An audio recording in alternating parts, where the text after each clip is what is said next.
Hello everyone, this time I'm coming to you with a new problem that is not associated with an engineering piece of garbage. Unfortunately though, it is associated with a garbage disposal. This was operator error. In fact, this is the second time this has occurred, unfortunately, in recent history. My wife decided to take all the shards of leaves associated with our Brussels sprouts and shove them into our garbage disposal at a rate that far exceeded the capacity of the unit. So tonight I will be repairing that and showing you how to do it. So just if you want to know kind of the situation, what you'll find is if you have a double sink like we do, you'll find the one side draining fine and you'll find the side with the garbage disposal backing up. And that's exactly what's going to happen here. If you turn on the garbage disposal, you'll see that it bubbles, but no water is clearing the P-trap. Essentially what has happened is we've stuffed the P-trap completely full of garbage. Yeah. I will forewarn you, this is a messy job. You're going to want to put a pot underneath your P-trap. You're also going to want to have a towel on hand. And you're most likely to end up covered in some sort of bile from the bottoms of the depths of the P-trap. But you'll get a clear line, it'll be running again, and you'll be a hero to your wife. So this is our P-trap. Obviously, this is a little extender / reducer that's attached to the down spout off of the side of the garbage disposal. By the way, this garbage disposal is an excellent garbage disposal. It's called the InSinkErator Badger. Most of the plumbers I know think it's a fantastic unit if you treat it well. So don't hesitate to get one of those, but do hesitate to overload your garbage disposal.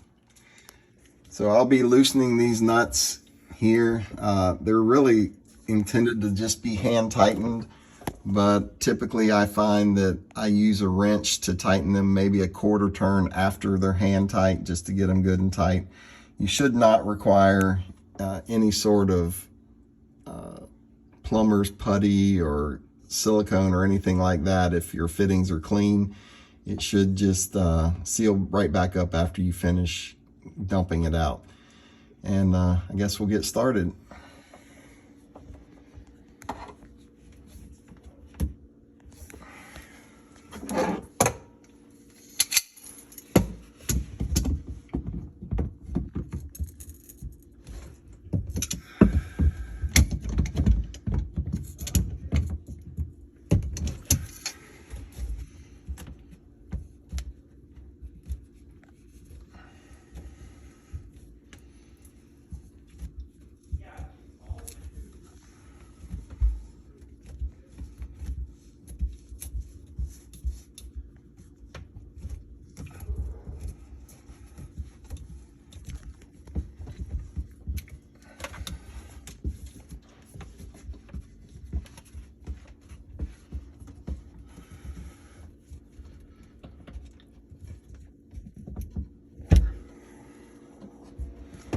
So I've got the first one loose. I do typically end up taking the entire P-trap off to enable me to assure I get it really cleaned out well.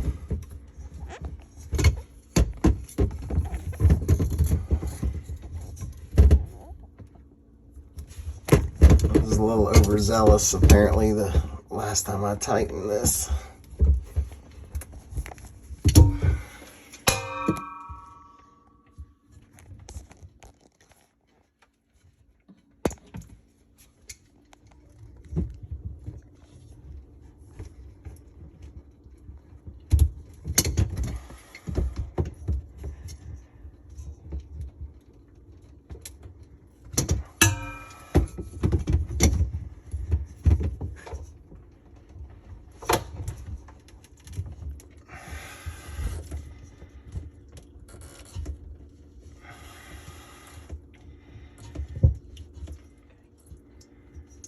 All right, so I got the other one loose finally, and it's getting ready to drop out, and I'm probably getting ready to get a mouthful of water.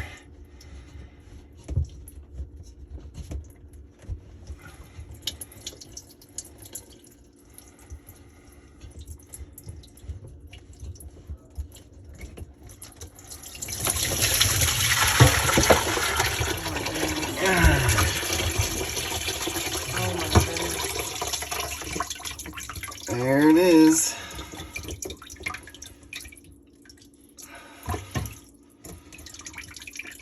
Line completely stuffed full.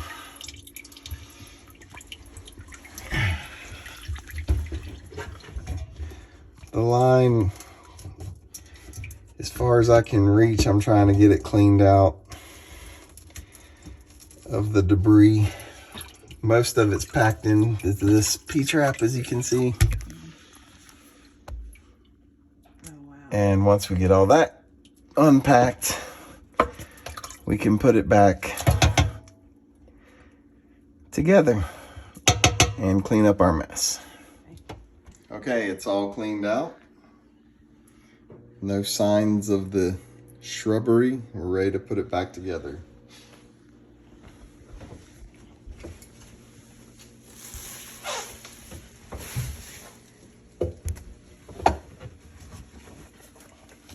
There's quite a bit of debris left behind here, so I'm just cleaning this up a little bit before I start putting stuff back together. You don't want any trash to prevent the coupling from sealing properly when you thread everything back up.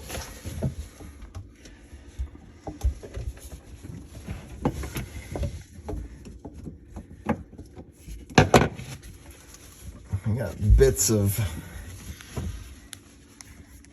Brussels sprouts everywhere down here.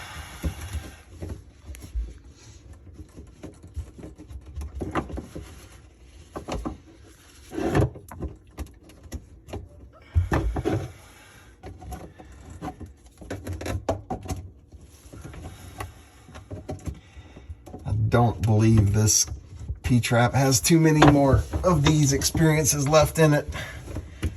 Most likely, if this happens again, I'll have to replace it.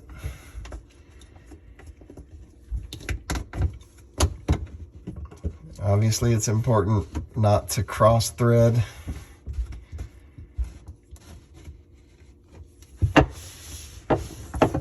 You'll know about it if you do, because you won't get a good seal.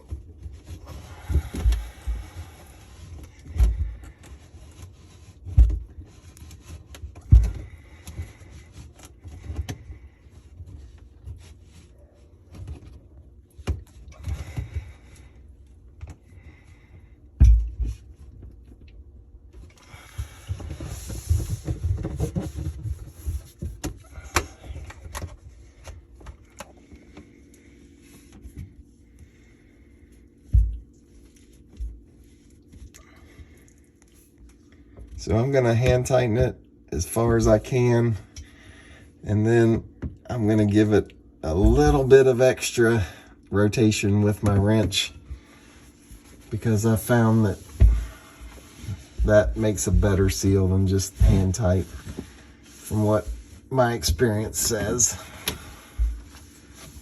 But you don't want to go too far or you'll break your plastic and you'll end up on your way to Lowe's or Home Depot.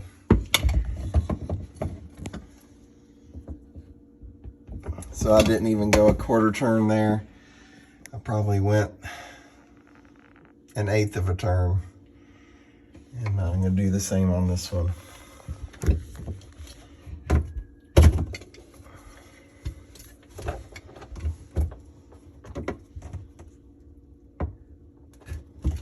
All right.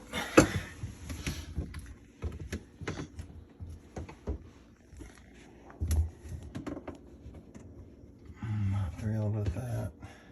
Okay, so like I mentioned, I do it hand tight, and then I probably just rotated these about 1/8 of a turn more just to get it tight with the wrench. Any more than that, you risk breaking the plastic. And then the next step is to do the water test. You do the water test with just running water through it at first. You're filling the P-trap, looking for any drips. And then the full water test is you fill the sink with water, release it all at once, and let it run through. If you still don't have any drips after that, you should be good to go. So let's test it.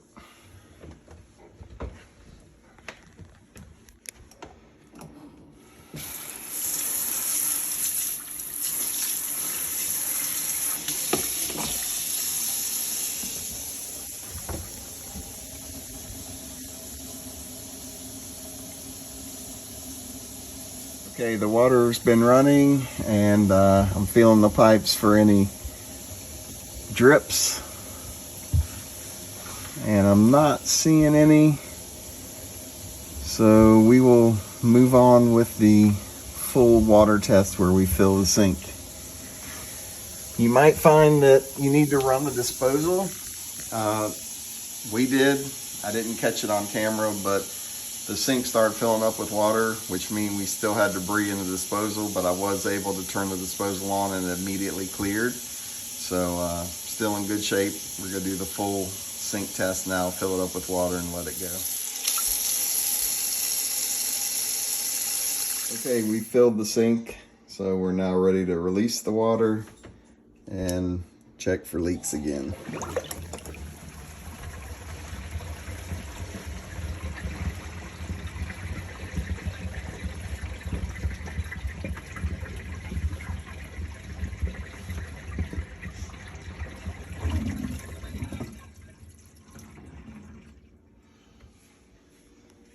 Okay, so our final leak test checked out. We don't have any drips, so we're done with the project.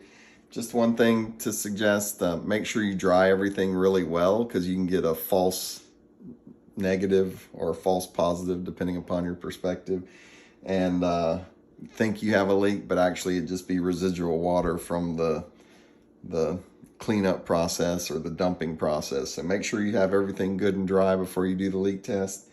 It kind of fooled me for a minute, but thankfully we do have everything sealed up tight, and disposal's working, the sink's draining. So another successful home project complete.